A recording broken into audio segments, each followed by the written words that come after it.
ಅಂತಾರಾಷ್ಟ್ರೀಯ ಮಹಿಳಾ ದಿನಾಚರಣೆ ಅಂಗವಾಗಿ ಬೆಂಗಳೂರಿನಲ್ಲಿಂದು ಹಮ್ಮಿಕೊಂಡಿದ್ದ ಕಾರ್ಯಕ್ರಮವನ್ನು ಮಹಿಳಾ ಮತ್ತು ಮಕ್ಕಳ ಅಭಿವೃದ್ಧಿ ಸಚಿವೆ ಲಕ್ಷ್ಮೀ ಹೆಬ್ಬಾಳ್ಕರ್ ಉದ್ಘಾಟಿಸಿದರು. ಈ ವೇಳೆ ಶಾಸಕಿ ಸೌಮ್ಯಾ ರೆಡ್ಡಿ, ರಾಜ್ಯ ಮಹಿಳಾ ಅಭಿವೃದ್ಧಿ ನಿಗಮದ ಅಧ್ಯಕ್ಷರಾದ ಜಿ ಪದ್ಮಾವತಿ, ರಾಜ್ಯ ಮಹಿಳಾ ಆಯೋಗದ ಅಧ್ಯಕ್ಷರಾದ ನಾಗಲಕ್ಷ್ಮಿ ಚೌಧರಿ ಸೇರಿದಂತೆ ಮತ್ತಿತರರು ಉಪಸ್ಥಿತರಿದ್ದರು. ಇದೇ ವೇಳೆ 26 ಸಾಧಕರಿಗೆ ಕಿತ್ತೂರು ರಾಣಿ ಚೆನ್ನಮ್ಮ ಪ್ರಶಸ್ತಿ ನೀಡಿ ಗೌರವಿಸಲಾಯಿತು.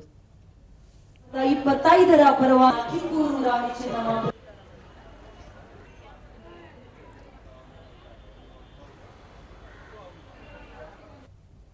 ಬಳಿಕ ಲಕ್ಷ್ಮೀ ಹೆಬ್ಬಾಳ್ಕರ್ ತಮ್ಮ ಜೀವನದಲ್ಲಿ ಬಹಳಷ್ಟು ಮಹಿಳೆಯರು ಸ್ಫೂರ್ತಿಯಾಗಿದ್ದಾರೆ. ಇಂದಿನ ಕಾಲಮಟ್ಟದಲ್ಲಿ ಪ್ರತಿ ಕ್ಷೇತ್ರದಲ್ಲೂ ಮಹಿಳೆಯರು ಸಮಾನ ಸಾಧನೆ ಮಾಡಿದ್ದಾರೆ. ಎಲ್ಲ ವಿಚಾರಗಳಲ್ಲೂ ಹೆಚ್ಚು ಬದ್ಧತೆ ಮತ್ತು ಜವಾಬ್ದಾರಿ ಹೊಂದಿದ್ದು ಮಹಿಳೆ ಇಲ್ಲದ ಸಮಾಜವನ್ನು ಊಹಿಸುವುದು ಕಷ್ಟ ಸಾಧ್ಯ ಎಂದರು. ಮನೆಯಲ್ಲಿ ಈ ಜವಾಬ್ದಾರಿಗಳನ್ನ ಚಾಚು ತಪ್ಪದೆ ಅಚ್ಚುಕಟ್ಟಾಗಿ ನಿರ್ವಹಣೆ ಮಾಡಿ ಮನೆ ಆಚೆ ಬಂದು ಇವತ್ತು ಸೈ ಅನಿಸ್ಕೊಳ್ತಾ ಇದ್ದಾಳೆ. ಪ್ರತಿಯೊಂದು ಕ್ಷೇತ್ರದಲ್ಲಿ ತನ್ನ ಹೆಜ್ಜೆಯನ್ನ ದಾಪುಗಾಲನ್ನ ಇಟ್ಟು ಮುಂದೆ ಸಾಗ್ತಾ ಇದ್ದಾಳೆ. ಸೌಮ್ಯಾ ರೆಡ್ಡಿ, ಮಹಿಳೆಯರಿಗೆ ಅನ್ಯಾಯವಾದಾಗ ಪ್ರತಿಯೊಬ್ಬರೂ ಅವರ ಪರ ಧ್ವನಿ ಎತ್ತಬೇಕು. ಮಹಿಳೆ ಮನಸ್ಸು ಮಾಡಿದರೆ ಯಾವುದೂ ಅಸಾಧ್ಯವಿಲ್ಲ ಎಂದು ತಿಳಿಸಿದರು. ಏನ್ ಅನ್ಯಾಯ ಆಗ್ತಿರೋ ಸುಮ್ಮನೆ ಇರ್ತಿರ್ಲಿಲ್ಲ.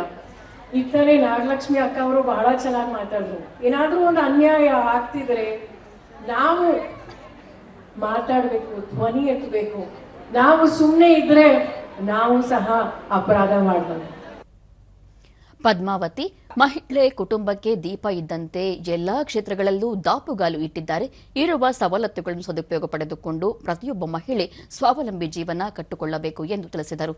ವರ್ಷ ಮಾರ್ಚ್ 8ನೇ ತಾರೀಕಿನಿಂದ ಹಿಡಿದು ಆ ಇಡೀ ಮಾರ್ಚ್ ತಿಂಗಳು ಅನೇಕ ಸಂಘ ಸಂಸ್ಥೆಗಳಲ್ಲಿ, ಸರ್ಕಾರದ ಮಟ್ಟದಲ್ಲಿ, ಅನೇಕ ನಾಗರಿಕ ಸಂಸ್ಥೆಗಳಲ್ಲೂ ಕೂಡ ಈ ವಿಶ್ವ ಮಹಿಳಾ ದಿನಾಚರಣೆ ಆಚರಣೆ ಮಾಡ್ತಾರೆ.